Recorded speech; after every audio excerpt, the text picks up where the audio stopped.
Nako po, ito na mga kababayan, mukhang nangangamoy sibakan na talaga. Mukhang masisibak na talaga itong si Senador Rapi Tulfo mga kababayan.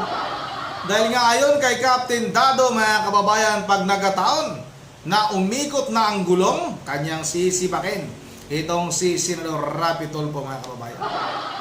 Pero bakit tayo patuloy sa ating pag-usapan? Ako muna ibabati ng magandang hapon, magandang gabi sa ating mga subscribers dyan, sa ating mga viewers. Maraming salamat sa inyong suporta.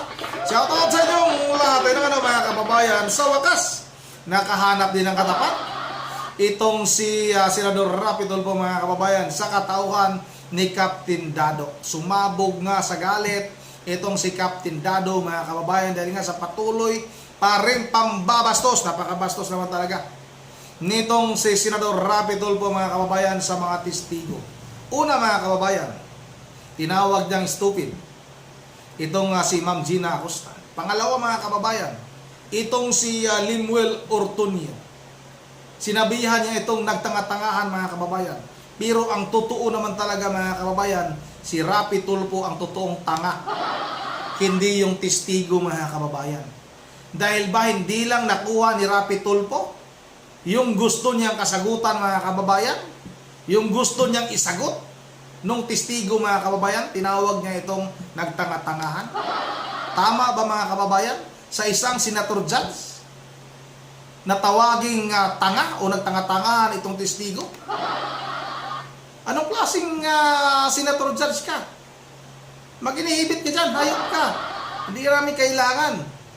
Kitang-kita na kung ano yung kulay mo. Hinahatulan mo na nga itong si Vice President Sara Duterte. Anong sabi mo? Nilustay ni Vice President Sara Duterte ang confidential funds. Ay anak ng pating ka. Ikaw nga kung maglustay ka ng pera eh. Yung tip lang sa isang babae, 200,000 to 300,000 mga kababayan.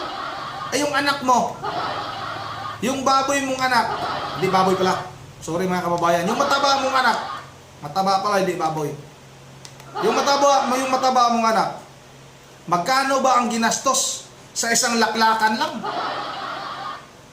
Tapos 125 million na nakikita naman sa mga resibo na pinambili ng mga gamot, pinambili ng mga lamisa, pinambili ng mga pagkain.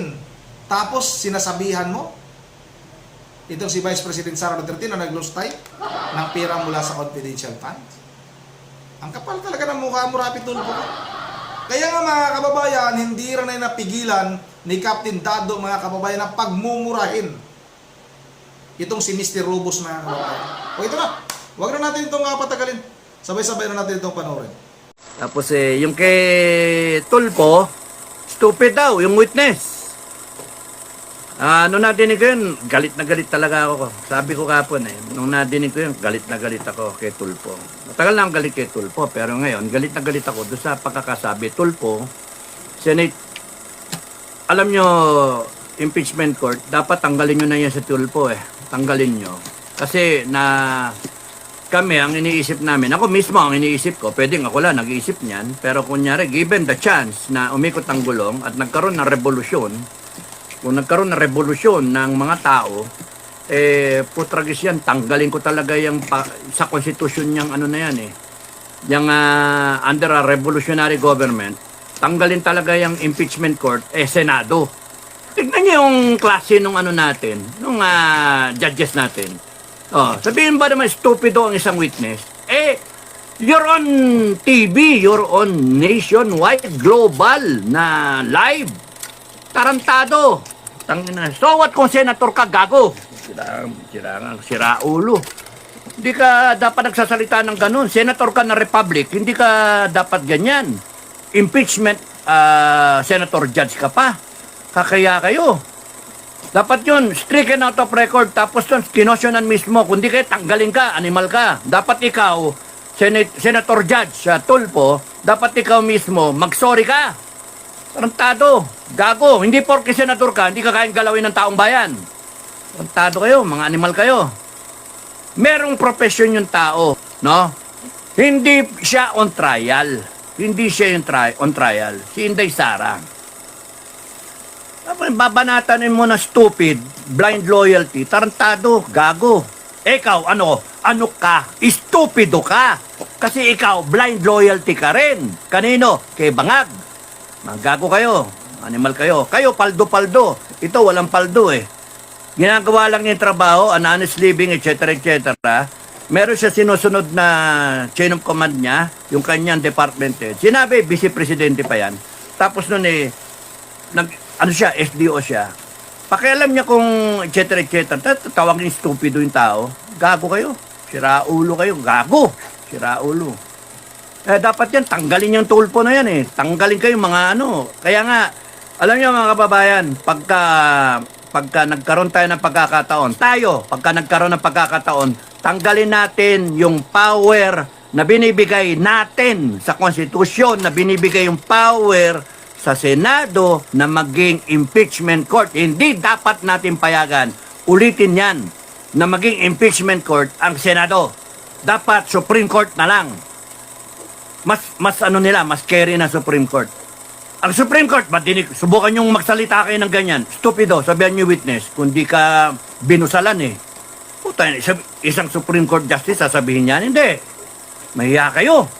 Kaya kayo. Senator pa naman kayo na Republika ng Pilipinas. Mga mahiya kayo. Stupido, sasabihin isa. Isa, birthday ko. Pinangkalat pa yung birthday. Sige ba, padala nyo regalo. Birthday daw niya, dun sa date na nakapirma yung Ontiveros. Ay, nako. Pikong kasi kayo eh. Alam nyo naman panay mga alias eh. Panay alias yun. Mga ginagawa nyo kaming tanga. Alam namin alias yun. Pero yung, Ontiveros, tapos meron pang Belat, Pero the way Tulfo said it, the way it was said ng isang senator judge, bilat. Bastos eh. Sarap pa ng babae. Sa dami pa ng tao. Sasabihin nyo, bilat, gago kayo. Ito sa mga hindi nakakalam kung ano ibig sabihin nyo, tanong nyo ano ibig sabihin ng bilat. Belat, dapat ang salita, Tagalog, pero bilat, gago. Bastos ka kasi. Putang ina, gago, senator, gago. Kaya mga Pilipino, wag na kayo boboto ng mga ganyan.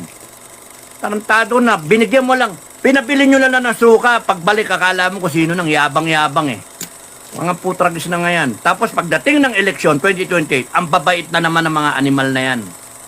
Mga gago talaga eh. May balak pa siguro tumakbo yan na national. Ay nako, Pilipinas. There will be a time for reckoning, mga animal kayo. Sige lang, ipunin nyo na ipunin yan. Pile up nyo na i-pile up. Sige lang, mga kababayan, tandaan nyo lang lahat yan. Gawin na yung mga listahan. Kung sino mga abusado dito. Ang mga gagon to eh. The person is an invited witness. Although qualified as a hostile witness, the Constitution still guarantees, under the Bill of Rights, she is innocent. That she has rights as a Filipino. Ay, nako. Gago eh. Kung sasabihin mo on nationwide, stupido, kung nakita yun ng anak niya, nakita ng apo niya, kung may apo na siya, nakita ng tatay-nanay niya, putang ina ka, hayop, tarantado kang tulpo ka, hayop ka. Mag-sorry ka, gago, animal ka. Mag-sorry ka, hakiya ka, di ka dapat nator. Kung ganyan ang mga senator dito sa Pilipinas, nakakaya ang Pilipinas, mga animal kayo. You're supposed to be the epitome of decorum. Ano, babanatan nyo, stupido. Stupid ka kasi blind loyal ka eh. May blind loyalty ka, gago. Raul.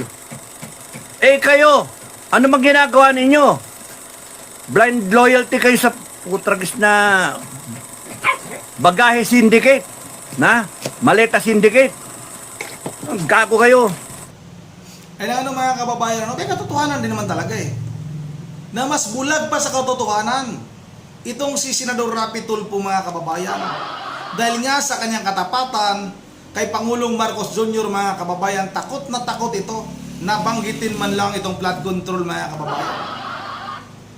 Di natin alam, mga kababayan, kung talagang tapat ba o takot ba itong si Rapi Tulfo, mga kababayan, dahil hindi naman talaga natin nakikita ito eh. na kinwestiyon nito mga kababayan, itong mga nangyayaring pagbaha sa buong Metro Manila at sa buong Luzon mga kababayan. Tahimik itong magkapatid na ito. Puro ito ngaw-ngaw eh. Pero ngayon mga kababayan, bakit nakikita natin napakatahimik nito? Nakita ba natin na nagagalit ito dahil sa patuloy na pagbaha sa buong Metro Manila? Wala mga kababayan, dahil nakinabang nga sila. Mga malita boys nga din sila mga kababayan. Kaya takot na takot din sila na lumabas yung kanilang baho mga kababayan. Dahil nga nakinabang, lalong-lalo na itong si Erwin Tulfo mga kababayan. Ilang malita yun? 8. Bakit ka pa magsalita?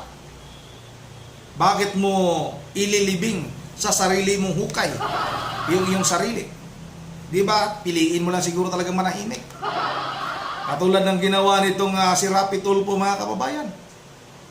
Yung kanyang hinuhusgahan ngayon mga kababayan, itong si VP Sara Duterte, para mapagtakpan mga kababayan yung kanilang ginawang pagnakaw sa pundo ng Kabanang Bayan. Yun na nga, dito lang muna at bago tayo magtatapos ay mag-shoutout lang muna tayo. Shoutout tayo kay Ma'am Elisa Borby. Shoutout tayo kay Iking CP. Shoutout tayo kay Sammy Vlog. Shoutout tayo kay Rimag Banwa. Shoutout kay Ma'am Virgil Vardidios ng Puling Bulacan. Sa kanyang mga apo, si Coco Dion, Yuret kay Sagi. Shoutout kay Ma'am Joyce ng Japan. Shoutout kay Romeo Robles. Shoutout kay Alman Siku. Shoutout tayo kay Noel Tinid. Shoutout tayo kay Ma'am Mibilin Balikaw. Eduardo Benedicto na mula sa Plaridel, Bulacan. Shoutout sa Edo. Shoutout kay Ungmon Dayo.